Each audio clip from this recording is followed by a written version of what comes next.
بسم اللہ الرحمن الرحیم۔ ویلکم ٹو مائی چینل صراط مستقیم۔ کسی خاص فرد یا واقعہ پر نازل ہونے والی قرآنی آیات میں سے آج ہم دیکھیں گے سورۃ التوبہ کی آیت نمبر 25، 26 اور 27۔ ان آیات کا ترجمہ کچھ اس طرح سے ہے: بے شک اللہ نے بہت سے مواقع پر تمہاری مدد فرمائی، اور خاص طور پر حنین کے دن، جب تمہیں اپنی کثرت پر ناز ہو گیا تھا، لیکن تمہاری کثرت کسی کام نہ آئی۔ تب زمین اپنی وسعت کے باوجود تم پر تنگ ہو گئی، پھر تم پشت پھیر کر بھاگ نکلے۔ پھر اللہ تعالیٰ نے اپنے مومنوں پر سکینت نازل فرمائی اور ایسا لشکر نازل کیا جو تمہیں دکھائی نہیں دے رہے تھے، اور کافروں پر عذاب مسلط کیا، اور کافروں کا یہی بدلہ ہے۔ پھر اللہ تعالیٰ توبہ کی توفیق دیتا ہے جس کو چاہتا ہے، اور اللہ بخشنے والا اور مہربان ہے۔ اس آیت کو نازل کرنے کی وجہ یہ تھی، مومنوں کو اپنے رب پر توکل کرنا چاہیے، نہ کہ اپنی طاقت اور کثرت پر ناز کرنا چاہیے۔ واقعہ کچھ اس طرح سے ہے۔ اس آیت کے نازل ہونے کی اصل وجہ یہ بنی کہ جنگ حنین میں مومنوں کی تعداد بہت بڑی تھی۔ مکہ فتح ہو چکا تھا۔ یہ پہلا موقع تھا جب مسلمان لشکر 12,000 کی کثیر تعداد میں تھا، اس لیے مسلمانوں کے دل میں جیت کا خیال پیدا ہو گیا، جبکہ مقابلے میں مشرکوں کی تعداد چند سو ہی تھی۔ ان آیات میں اللہ نے یہی فرمایا کہ کبھی بھی اپنی طاقت پر ناز مت کرو، تیاری ضرور کرو مگر ہمیشہ اللہ پر بھروسہ رکھو۔ غزوہ بدر میں مسلمانوں نے مکمل بھروسہ اللہ تعالیٰ پر کیا تو اللہ تعالیٰ نے انہیں باوجود مسلمانوں کی تعداد 313 تھی اور کافر 1000 کی تعداد میں تھے، لیکن اللہ کے حکم سے مسلمانوں کو فتح ہوئی۔ غزوہ احد میں مسلمانوں کی تعداد 700 اور کافروں کی تعداد 3000 تھی۔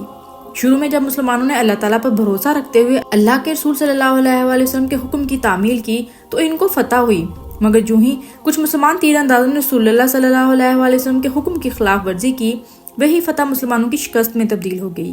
اسی طرح مذکورہ آیات میں اللہ تعالیٰ نے یہی فرمایا ہے کہ اپنی تعداد پر ناز نہ کرو مگر مجھ پر بھروسہ رکھو، فتح میں دوں گا۔ غزوہ حنین کے مختصر حالات کچھ اس طرح سے تھے۔ فتح مکہ کے بعد قبیلہ بنو ثقیف اور بنو حوازن کو محسوس ہوا کہ رسول صلی اللہ علیہ وآلہ وسلم اب ہم پر بھی حملہ کر دیں گے، لہٰذا اب بہتر ہے ان کے حملہ کرنے سے پہلے ہم حملہ کر دیں۔ اس کے ساتھ ہی ان دونوں قبیلوں نے اکٹھا ہونا شروع کر دیا۔ رسول صلی اللہ علیہ وآلہ وسلم کو جب پتہ چلا تو آپ صلی اللہ علیہ وآلہ وسلم نے ان پر حملہ کا پروگرام بنایا، اور آپ کے ساتھ 12,000 کا لشکر تھا۔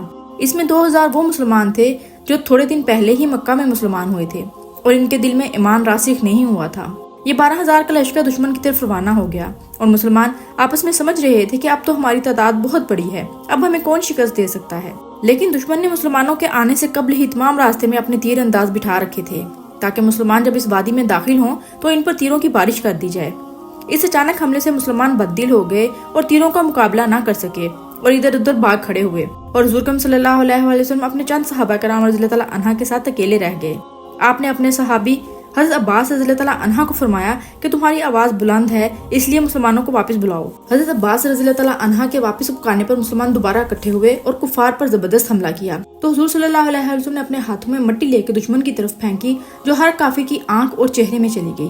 اس طرح مسلمانوں کو دوبارہ فتح حاصل ہوئی۔ تب اللہ تعالیٰ نے فرمایا، غزوہ حنین میں تمہیں اپنی اکثریت پر ناز تھا مگر تمہاری اکثریت تمہارے کام نہ آئی، لہٰذا مجھ پر بھروسہ کرو۔